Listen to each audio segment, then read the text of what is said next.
Let's do it. All right. I'm very happy that you found some time to do this, because honestly, when I first thought about creating the podcast, the profile that you have is exactly what the nature of this podcast was all about, right? Conversing with people that, not only in politics, but in any industry, that have been working kind of, in the background, in the backstage. Yeah. And you have had quite a remarkable career in the backstage of politics. Tell me a little bit about you, how this whole thing started. And, we're not going to reveal any age over here. That's not the purpose. I'm 39, I'm sticking to that. Perfect. But it is quite fascinating, your whole, the career that you've had in politics. Tell me a little bit how that started for you. Well, believe it or not, I started off as a volunteer in the 1984 election campaign for Jerry Wiener, who was running in Montreal, not expected to win, but ended up winning as part of the Mulroney wave. They brought him a majority government. Mm-hmm. And I was a law student at the time. And I found it fascinating. It was just an extraordinary experience to be involved in an election campaign. And so after the election, he gave me a part-time job as I was studying. And I worked in his constituency office, and I got the bug. I got the bug at that point, and unfortunately the bug has never left me, never left the system. Or fortunately. Well, maybe fortunately, depends how you look at it. Yeah.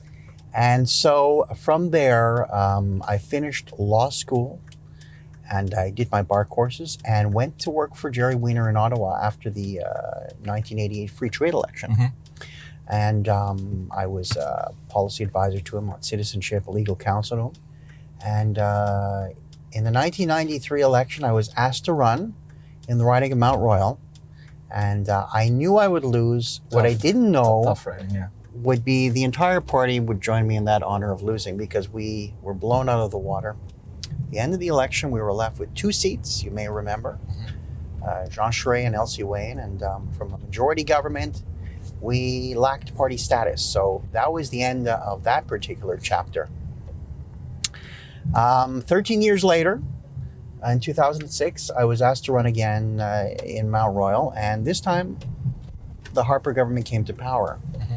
And although I lost in Mount Royal, I was asked to come to Ottawa as a chief of staff to the Honourable Stockwell Day in the Ministry of Public Safety, which was an extraordinary ride, being responsible for the RCMP and CSIS, mm-hmm. border services, correctional services, and the spies. Don't forget the spies. Every day was filled with challenge and excitement. And I was his chief of staff for 5 years, and then I went on to become the chief of staff to Joe Oliver during his first year as Minister of Natural Resources. Mm-hmm. And was asked by the Prime Minister's chief of staff at that time to really indoctrinate him, because he had never been a member of Parliament before, let alone a minister. And so I did that. And along the way, I've run numerous times for Parliament. It's not easy being a Conservative here in Montreal. Yeah. But we're always hopeful of making history. And so maybe we'll do that this time. Tell me a little bit, because you did experience and you worked obviously under the leadership of a phenomenal Prime Minister, right? We're talking about Brian Mulroney here. Obviously, he's still alive, and he's already recognized as one of the greater Prime Ministers in Canada. With a long history of some of the most progressive advancements, with regards to the economy, public finances, international trade, and in general, just his very, down to earth and human approach with people, which obviously explains why he had such a huge number of MPs elected, in the 80s, which has never been done before since, right? Right. Tell me a little bit about working under his leadership.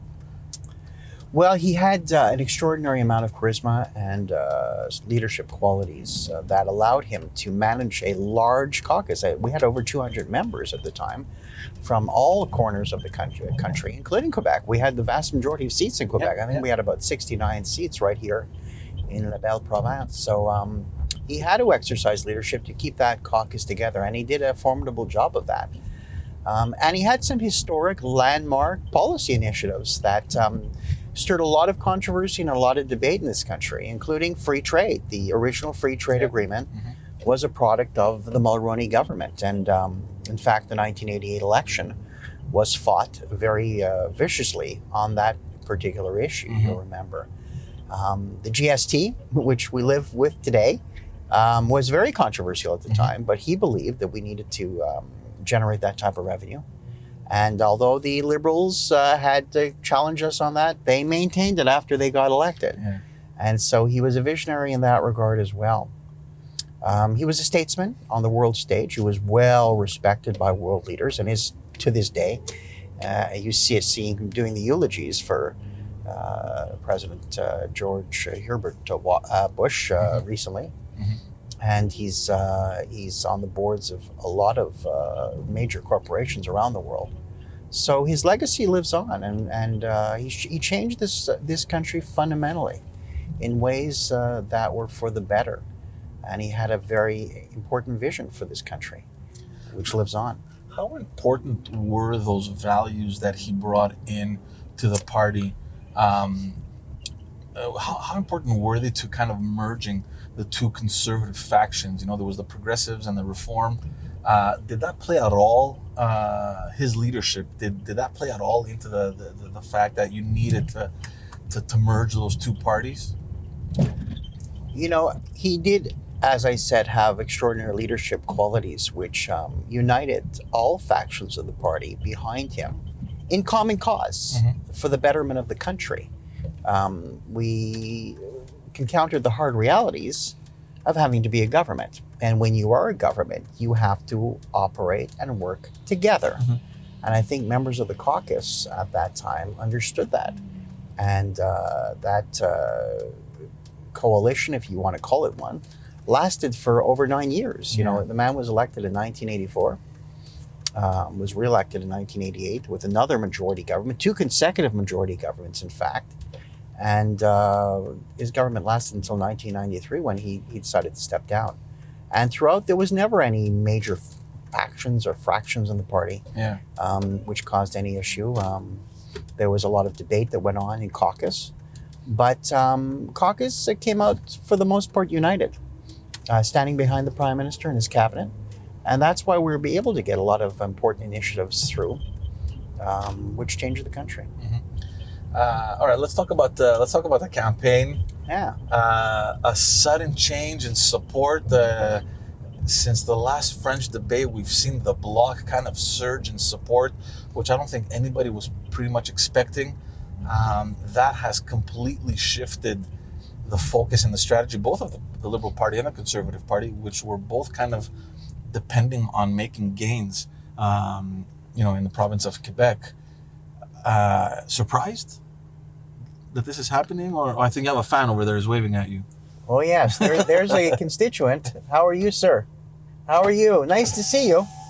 Bonne journée à vous. Bonne journée à vous. Merci beaucoup. Vous en allez pour un événement? Ouais, on fait une petite tournée, ouais. Oui. Très bien. OK. Bonne journée.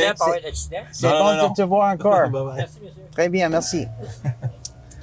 Well, nothing ever surprises me anymore in an election campaign. You'll remember in 2015, Justin Trudeau's Liberals were in third place at the beginning of the campaign. And lo and behold, by the end of the campaign, they emerged as the government. So, no, it doesn't surprise me that the Bloc has seen this surge of support. But I think what Quebecers need to recognize, and I think they will recognize, is that the Bloc obviously won't form a government. And if they want to have power in Ottawa, and if they want to make sure Quebec is well represented, then really they only have one alternative to the Liberals, and that's the Conservative Party.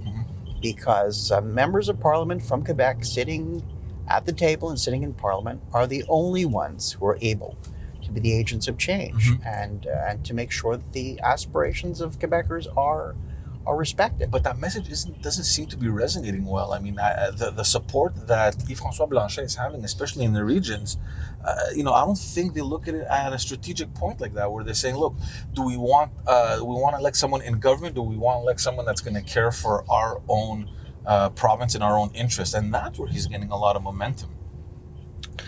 Well, it's the latest fad of the election campaign. But I think when Canadians, Quebecers go to the ballot box, they will think twice.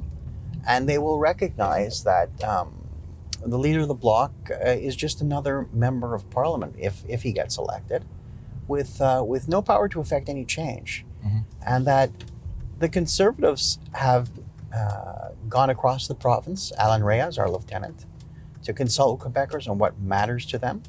And that will be translated into policy when we are elected, into real policy. So, we've talked about one tax return. We're privileged in this province to have to do two, but it would be nice to do one, taking off the GST off our hydro bills. Yeah, that seems to be popular, Very popular. But these are the concrete measures that Conservatives can introduce. The Bloc Québécois cannot do that. They can yell and they can scream and they can do all they like, but they will never form government, and therefore they can't affect the kind of change that Quebecers are seeking. Yeah. They have one alternative in Quebec, and that is to elect a Conservative government to the Liberals. Let's talk about the platform. You mentioned some elements. What seems to be resonating well here with your residents? I mean, obviously you've had a lot of time. You're doing your door-to-door. You're pretty active. Yeah. What seems to be reaching out to your electorate over here in terms of the elements that you're proposing? I think people, as our slogan said, feel it's time for them to get ahead.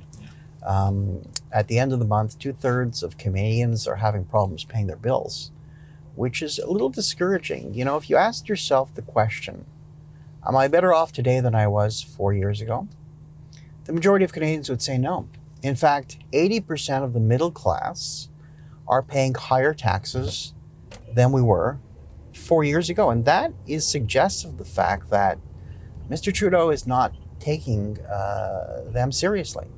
What is important is the promise that we're making tend to keep is to lower taxes so that on the average Canadian family will have $850 more in their pockets, to restore some fundamental tax credits that the Liberals did away with, like public transit, for example. You used to be able to claim that as a credit if you bought a bus pass. The Liberals, in their infinite wisdom, decided that they would do away with that. Sending your kids to fitness classes or cultural classes, or being able to claim the credits for that cost, or also something the average middle-class Canadian family would like to have, and we're going to reintroduce that. And so these are the things that are important to Canadians, is that to be able to say at the end of the month, I'm able to pay my bills, I'm able to save a little money for my retirement, which is important. Another thing I think is important is the fact that people recognize that this Prime Minister, Mr. Trudeau, has let them down. 4 years ago, he made all kinds of promises about what he was going to do. In fact, you may remember, George, he said the budget will balance itself. Well, I think I remember him saying that he would balance in 2019, and he was off on that as well. Right? Well, yeah, finally he recognized that budgets don't balance themselves, and he said by this year it would be balanced. Well, I have news for you. This year will be running an approximately $20 billion deficit.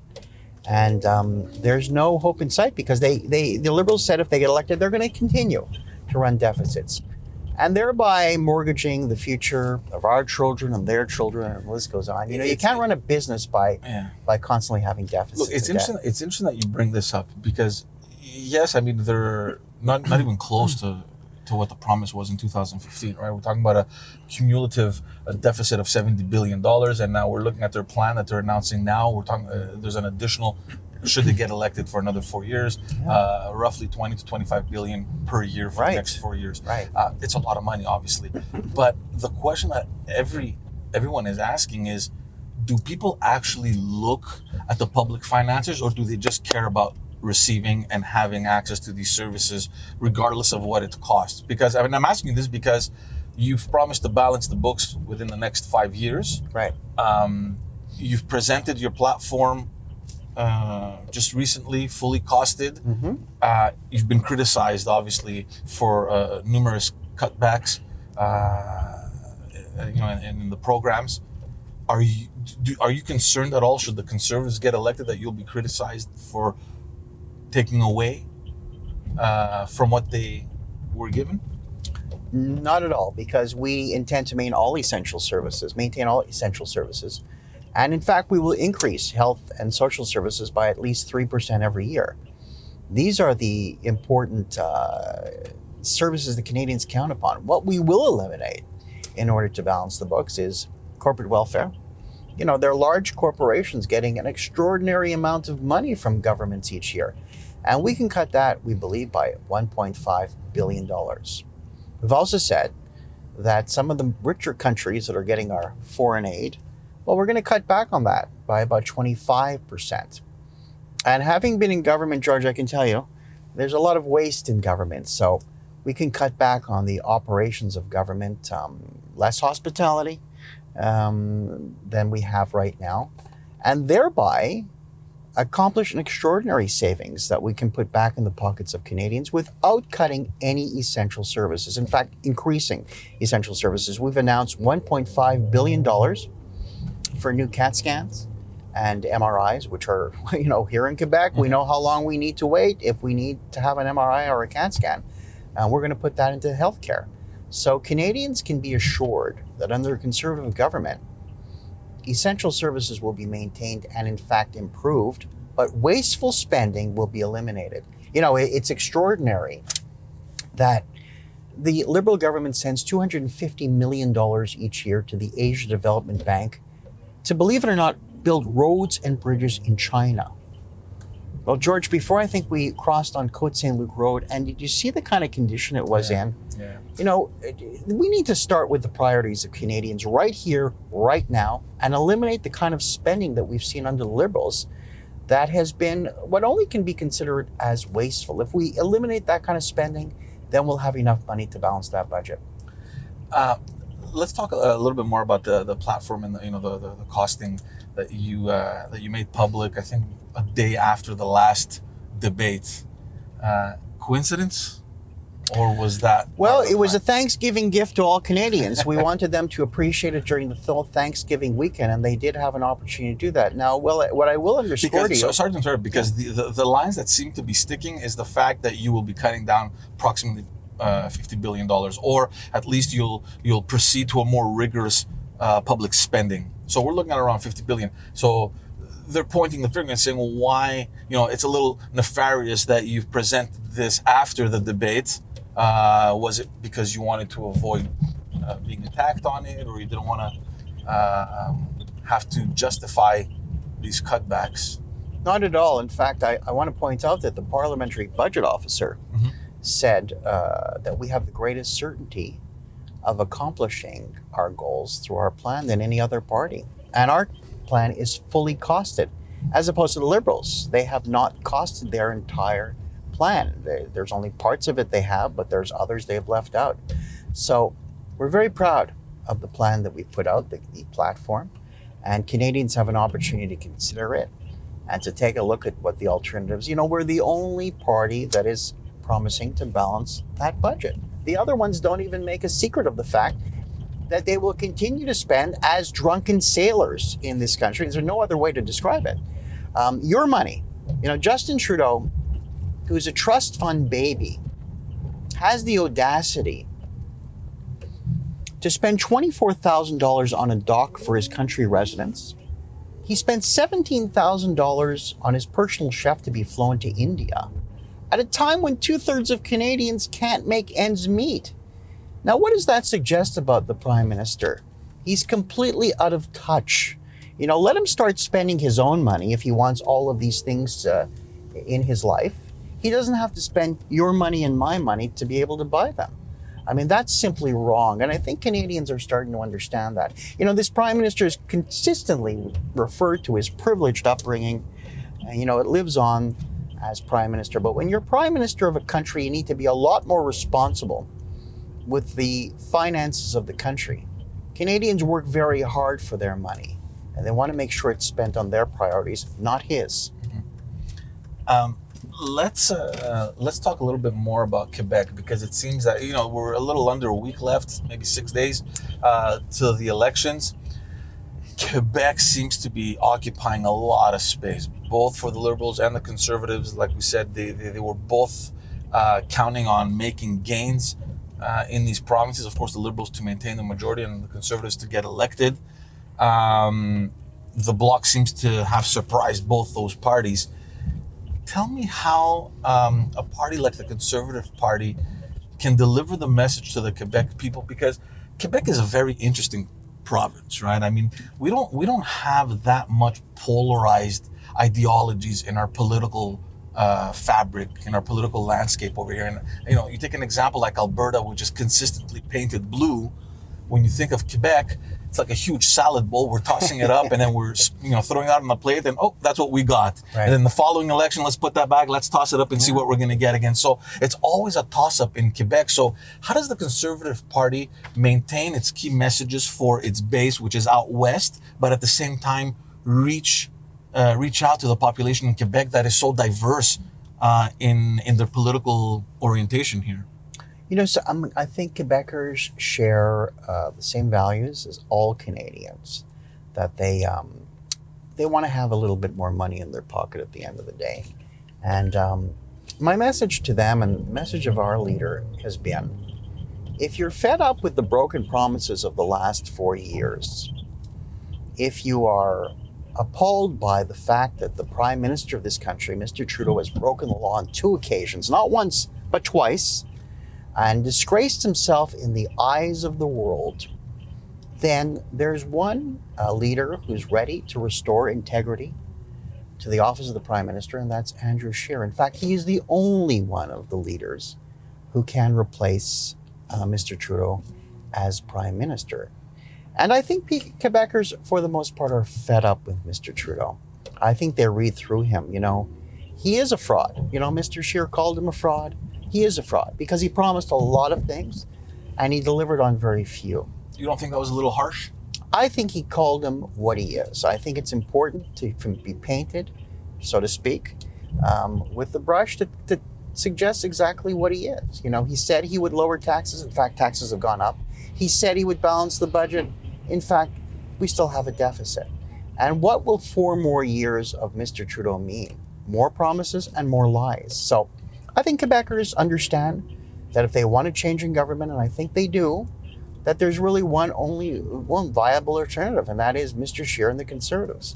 And, Mr. Scheer has been here quite a bit. He's here today, as a matter of fact, in La Prairie, and he's listened, and he's heard what's on the minds of Quebecers, and he's prepared and ready to deliver for Quebec, as he is for the rest of the country. So I'm very optimistic that Quebecers are an enlightened people and will see the light and understand that really there is only one alternative to Mr. Trudeau, and that's Mr. Scheer.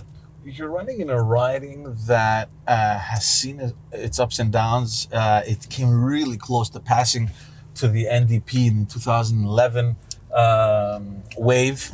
But since then, pretty much the support for the Liberal Party has been ever present. I don't want to say it's a sure riding because I've done politics and you can never take anything for granted. How do you convince the people in this riding to support your platform and to cross your name on the ballot? Well, what I like to tell the people of NDG and Westmount is that there's a good prospect that the Conservatives will form a government on October the 21st. And that if they want to have real power in Ottawa, then it's important to elect a member of Parliament who will be sitting with the government, on the government side. Opposition members have a very difficult task because they don't sit with the government, and it's very difficult for them to be heard. But when you're sitting on the government side, or in fact you're a minister in a government, well, that's when you can really affect change for your constituents. So, NDG Westmount is a very diverse riding. It's one that has a lot of needs. And I've also been telling the people of NDG Westmount that I am sick and tired of politicians who refer them to other levels of government when they have a problem. You'll have a problem with snow removal, and you'll call your member of Parliament's office and he'll say, you know what, you have to call your city councilor for that. I'm not in charge of that. Well, you know what? You'll be able to call me on any issue you have. You have a problem with the roads, you call me, and I'll call the mayor, and I'll give her a piece of my mind, and I'll try and affect change on your behalf. I will never say, sorry, that's not my responsibility. Politicians have to stop passing the buck and take that kind of duty seriously. And that's my message to the people of NDG Westmount. If you elect me as your member of Parliament, I will be your advocate no matter what the government issue is. I am prepared to go to bat for you. A couple more days left. How do you feel? Any projections? Any guesses on what might happen within the next 6 days? Well, I feel pretty good. I think the message has been successfully delivered to Canadians by Mr. Scheer during the debates and otherwise during his announcements. And I think now it's up to Canadians to reflect hard and long about who they want to see as their government in Ottawa. And I have confidence in the Canadian people that they will ultimately make the right choice. You know, there's an expression, fool me once, shame on me, fool me twice, shame on you. And I think Canadians understand that perhaps they had certain hopes for this government that have been dashed, and that the Prime Minister himself has let Canadians down. And something I've been saying during my debates, if you were made head of an organization and you made all kinds of promises and you didn't keep those promises, and instead you actually broke the law twice, and then you went ahead and disgraced yourself in the eyes of the world, how long do you think it would be before you would be told to leave? Yeah. Well, now Canadians have an opportunity to send that message to Mr. Trudeau that he's lost the moral authority to govern this country, and he can't be taken seriously by world leaders. And they have an opportunity to say to him on October the 21st, enough is enough. Your time is up. You didn't deliver. In fact, you broke the law and you disgraced yourself. And now it's time for someone else to take over the leadership of this country. And so that's a very important right that we have as Canadians, to be able to vote. We only are afforded that right every 4 years or so. And I commend everybody to go out to the polls. A lot of people have already gone to the advance polls, to go out and deliver that message. And even here in Montreal, where the Liberals think that they can take the vote for granted. Of course, they have such an extraordinary presence here, members of Parliament. But maybe it's a time for Montreal to also deliver that message and say, you know what? We're sick and tired of the Liberals thinking that they can take our vote for granted. And we'll demonstrate that by sending a message and electing some Conservative members of Parliament this time. You know, we're ready to serve. I'm ready to serve on behalf of the people of NDG Westmount. I know my colleagues are as well. And we'll provide good government, and we'll provide good representation. So don't be afraid to take that leap of faith, because we're there for you. Neil, I want to thank you for your time. I know you're a busy man, and just taking this short little period of time out of your schedule. I appreciate it very much. Good luck in this last stretch, and I'll be following closely. It's going to be an interesting one. It will. George, you have a hit show on your hands here, so how could I not have taken time out of my schedule to be on this highly rated show? I've seen other episodes, and I wish you well in everything that you do. You do an extraordinary service now to the voters as they can be introduced to some of their candidates in a very casual setting here as we drive through the riding. And so I appreciate you taking the time to come see me today. I appreciate it. Thank you.